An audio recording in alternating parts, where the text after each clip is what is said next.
I'm not sure. Mike, check in with Dave. I think the studio's on fire. Oh, okay. Well, why would I have something like this making that kind of a sound? Well, it's all about the sounds, because with us today we have Kendall, who is a radio personality for WXCI. Is there a jingle that goes along with that?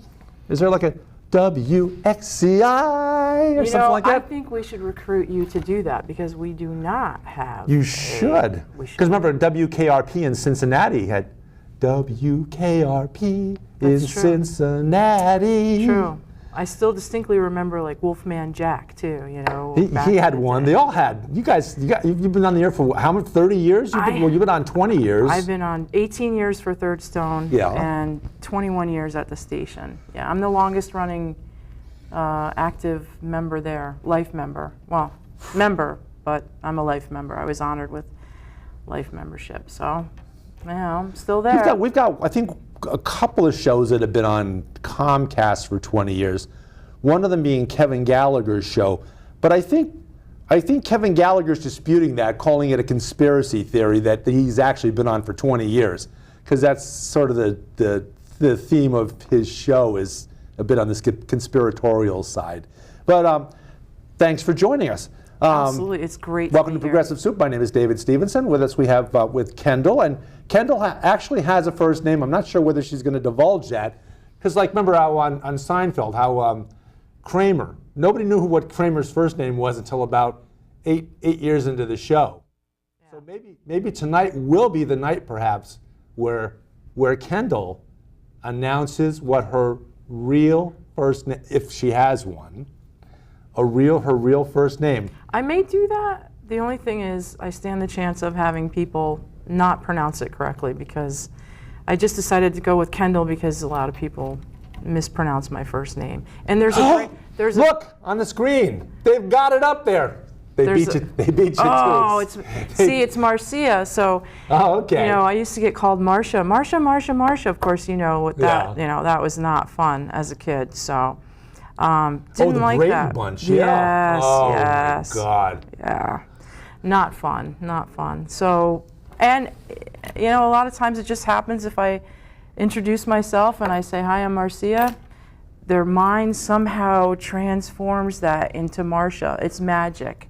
It's bad magic. It's people just have to automatically figure out how to attach it to something else that's similar. Like with my wife Kristen. She's Kristen with two eyes. So I always tell people, bing, I, bing. Right. So Marcia could be like, there you go. Marcia could be like Marcia. Yeah. Or something like that. See ya. Whenever somebody is leaving you, you can say, see ya. True.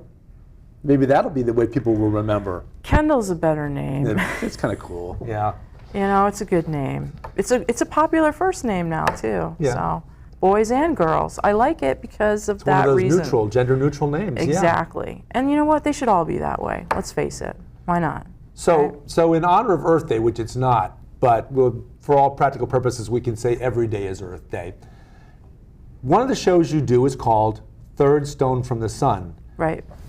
Tell me where that name comes from, as if I didn't know growing up with another left-handed guitarist who passed away at the age of 27, who did a song by that name. You're giving it away, you know, Dave. You're Go giving ahead. It away, So but third Stone from the Sun. Where's that from? not to be mistaken with Third Rock from the Sun. Okay, yeah. That is a popular Hendrix. No, actually, it is not a popular Jimi Hendrix tune.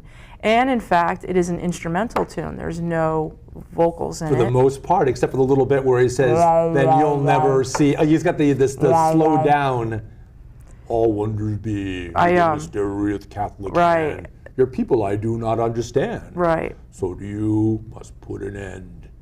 Then you actually, hear. Dave, you know more than I do about that You'll song. never hear. How can that? That's I listened to it like amazing. 100 times when I was that age. Did you? Surf music again. Okay. See, you got me beat there. But so the two guys that started the program, I have to give them credit, Big Ed and Steppin' Stone.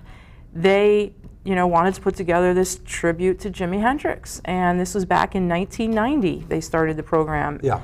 And they got a lot of help from friends and from Brian, who owns Jerosa Records. He Up in Brookfield, he donated a lot of vinyl Quick to shout the out to program. Brian. Yes, absolutely. Yeah, he's wonderful. And so those guys did that for 9 years, and it was a very male rock-oriented program. I don't want to pick on them, but it had a lot of testosterone. It was pretty loaded. So I took it over in '99, and I brought in everything under the sun. No pun intended. Little estrogen. You had all the Stones that came in. Folk, funk, maybe jazz, rock, including the Rolling blues. Stones, perhaps. Of course. Okay. I tried it now, but the premise of the show is really, well, exactly, Jimi Hendrix tune, Third Stone from the Sun. If you ask people about that song, they're not always familiar with it. The premise of the show was to always turn people on to music that they would expand their minds, kind of open their ears, and not play the mainstream stuff that the other classic rock stations were playing. Yeah. So whenever I play an artist like Hendrix, I don't play, All Along the Watchtower, Purple Haze. I try to get a lot of his really early blues influence in there. He was very heavily influenced by the blues, and so, but then of course, yes, I had to add a lot of female vocals and try to turn people on to a lot of groups that they may not know. It's so rich, the 60s and 70s. I mean, you had crazy names for bands like Chocolate Watch Band, 13th Floor Elevators, The Joy of Cooking is the name of a band. That sounds like the name of a book, too. Yeah, right, exactly. But that band is very Which is very probably good. came from the band. Yeah. There's a song they do called Closer to the Ground. It's awesome, really good vocals. And so I try to also bring in female lead vocal singers too. Like if I play Heart, for example, Ann and Nancy Wilson, fantastic duo. Nancy should be in the Hall of Fame, I think. She's an amazing guitar player. And so I try to, just spread the joy around of the 60s and 70s as much as I can. Yeah, take a lot of requests, and I have been very educated by the listeners of the program. I wouldn't be where I am without them, because they'll call me up and say, have you heard of this band?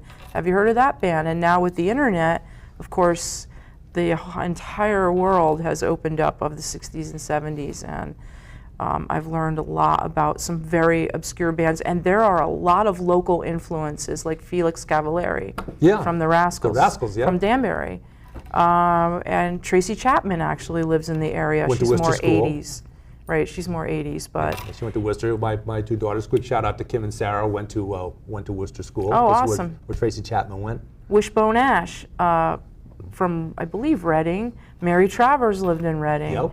A lot of unbelievable talent in this area, so I try to also educate the listeners about the history behind the music as well, and those connections that we have locally. Yeah, it's good times. So you mentioned you do some interviews too. Yeah. One that you did quite a few years ago, it was fairly long after Woodstock, but 18 years ago, 17 years ago. One of the performers at Woodstock. John Sebastian. Uh-huh. He was amazing to interview, amazing. He was very open and candid about Woodstock, and it was the first time, and I'm sort of an official Woodstock aficionado. I really am very into it. And you know, he really educated me about the fact that he considered it a huge failure. It was a huge failure. They did, you know, he explained that there were not enough medical supplies. There certainly wasn't enough food to go around. Yeah. That they were not prepared for the amount of people that showed up. No one expected, you know, they only sold 200,000 tickets. Yeah. You had almost 500,000 people there. They were very unorganized with the performers. A lot of performers who were scheduled to perform couldn't because they were too high or just incapacitated to go on stage. And that's how John Sebastian ended up on stage. He hitched a ride from White Plains Airport and with some roadies that were bringing equipment. Yep. It's all they could do is fly things in at that point. Yeah. And he was late, you know, but he got a ride. And, you know, he was singing lullabies to people. He volunteered himself to sing lullabies to people in the medic tents that were having really bad acid trips on the, quote, brown acid. And you hear it on the recordings. They said, they make an announcement on the Woodstock record set that says, don't take the brown acid, brothers and sisters, you know. And so John stepped in and tried to help out. Yeah. And then when Grace Slick couldn't go on stage when she was scheduled to because she was too inebriated, he said, you know, they said, hey, can you go? John, you're here, can you go? And he was terrified. He borrowed Richie Haven's guitar and just went out there on stage, and, you know, the rest is history. I mean, he did a bang-up job, too, I think. He did a really good job. But he did talk about how overwhelming it was to stand on that stage in front of so many people. But what did impress him was that there was this unity there, that if someone needed something, everybody came together. There was no violence at Woodstock. There were a lot of successes too. You know, he only considered it a failure because it was so disorganized. They had not planned in advance for that amount of people. So there I was, probably about 50 miles away from Woodstock at Tom Costello's All Sports Camp in Matamoros, Pennsylvania, and no shout out to Tom Costello because he was like a 10th string linebacker for the New York Giants and who managed to start up a sports camp. But we had seen the ad on the side of the building, Snarky. We have a dog barking. Yeah. Basil's sending you're not supposed to call in until about 20 minutes into the show, Basil. Yeah, you either, Snarky. So we saw the thing on the side of the building along 95, with the hand and the dove and the guitar, the advertisement for Woodstock. So we knew it was what it was about. We knew there was going to be a concert there. We know where Woodstock was, of course, because you know in the sheltered life of Fairfield County, you don't know anything outside of the Gold Coast of Fairfield County. But there it was at Tom Costello's All Sports Camp when the word broke about what was happening in Woodstock. And if I could have hitchhiked, I could have snuck out of camp and hitchhiked if I could have gotten there, but at that point you couldn't get there. Right. Because all the roads leading in were closed. Otherwise I would have gladly have been there enjoying the experience. Hopefully not the brown acid because, I mean seriously, who would we eat anything brown?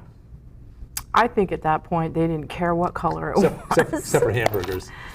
But you know, what an experience that. You know, so I'm always looking for people too that were there to talk on the Woodstock program, which is usually the second, you know, Sunday in August, and you know, to talk about their experiences. Maybe I could hook you up. You may know Ira and Maxine Stone.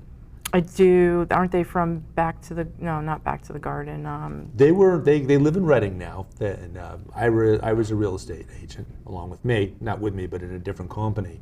But Ira was he played along, and I'm trying to think of his name, the first performer to go on stage at Woodstock. Ira was in with his group. And I'm taxing my brain to think of what the performer's name was because it's only been it's not Blackwater or not Blackwater. Yeah. Deep Water, no. Something like that. Yeah. Clearwater or something like that. No, Not no. Sweetwater. That's them. Yes. That's them. So Yeah. Ira was in with that. I think Maxine Yeah. also. Well, help a sister out, Dave. Come on, send them my way. Because they've been on the show here. I'd They love came on, to talk to them. They came on right after Mary Travers passed away. Yeah, she was scheduled special. to come on my show Yeah. for that Woodstock show that year, and then I felt Yeah. I was so sad. Yeah, Ira and Max came on and did a Yeah. tribute to Mary Travers.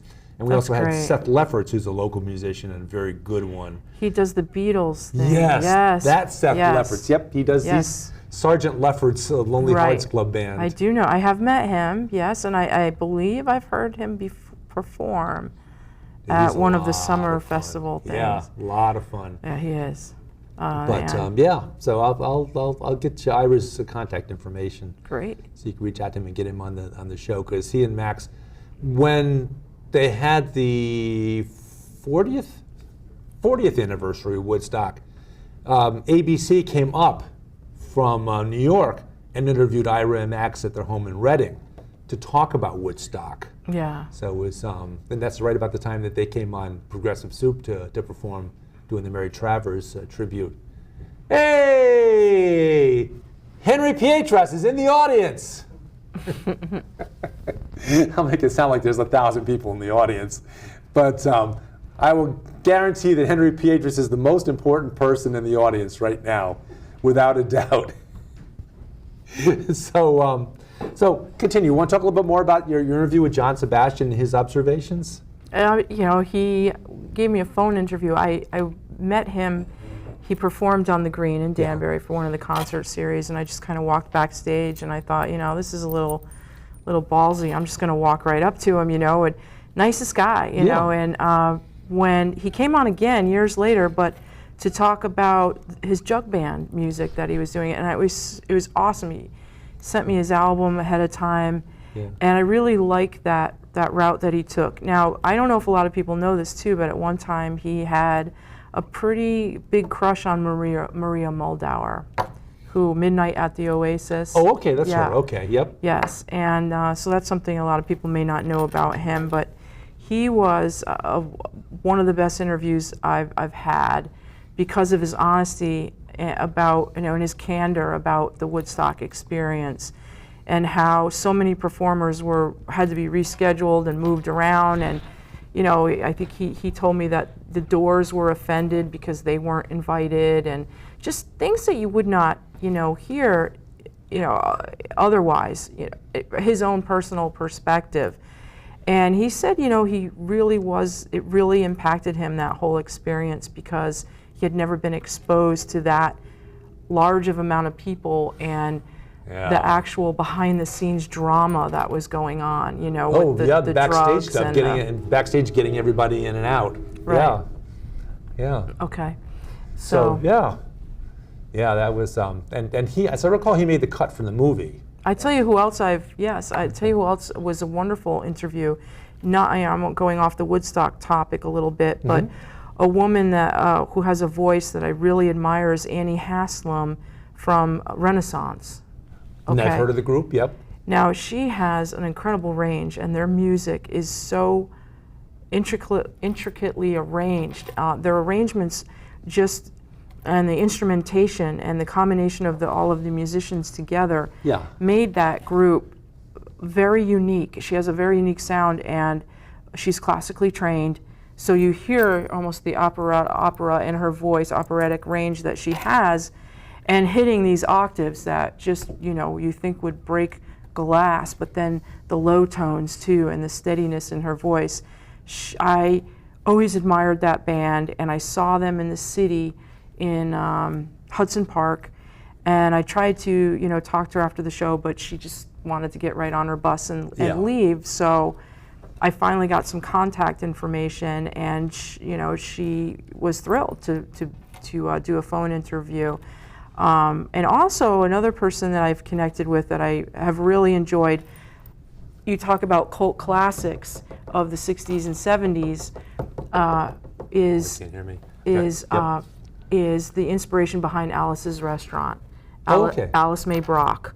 I've interviewed her, and that was an incredible She's very honest and somewhat opinionated, very strong personality, really easy to talk to, and gave me the whole behind-the-scenes scoops on Alice's restaurant and what the whole behind-the-scenes, where the idea came from, how she knew Arlo Guthrie, you know, the fact that the guy that was on cocaine in the, he was really, you know, oh my goodness. Says, hurry up and answer. Uh-oh. Hey, how you doing? Yeah, okay. You know why I'm making this sound? You know why I'm making this sound? Because people are catching on to the fact that on your way out of Bethel, that you set that building on fire, you arsonist, you cat, you arsonist.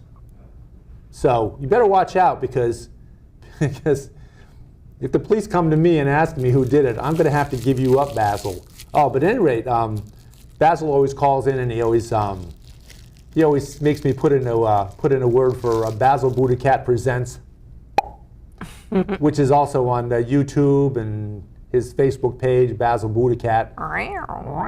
That's right. But Basil's got something to say, and I've got to say it in cat first, and then I'll translate. Okay. Meow, He said, meow, woof, woof. of course, now there's only two sounds in cat. There's and there's. Well, don't forget the hiss. Nah, doesn't count. That doesn't count. That's like an exclamation point. Okay. That's like an exclamation point. That's not even that's a real sound.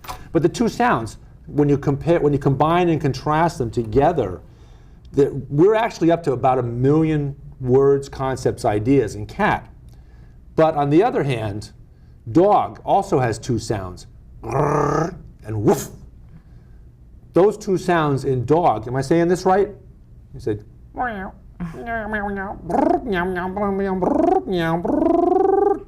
that translates out as yeah. So dog only has two sounds. There's grrr and woof. But those two things only combine, there are only 4 ideas in dog. There's only 4 things that a dog can say to you. Scratch my belly, feed me, take me for a walk, and oops, I piddled on your carpet. That's it. Did I get that down right? Okay. Well, okay. We put the word in for you. Call back another show. Thanks. Bye. So where were we?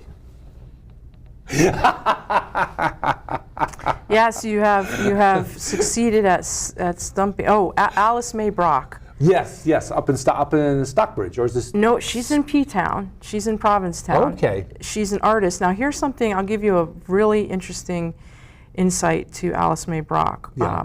And she generally now, I play Alice's Restaurant in its entirety every Thanksgiving, Yeah. Sunday before Thanksgiving. It's another tradition.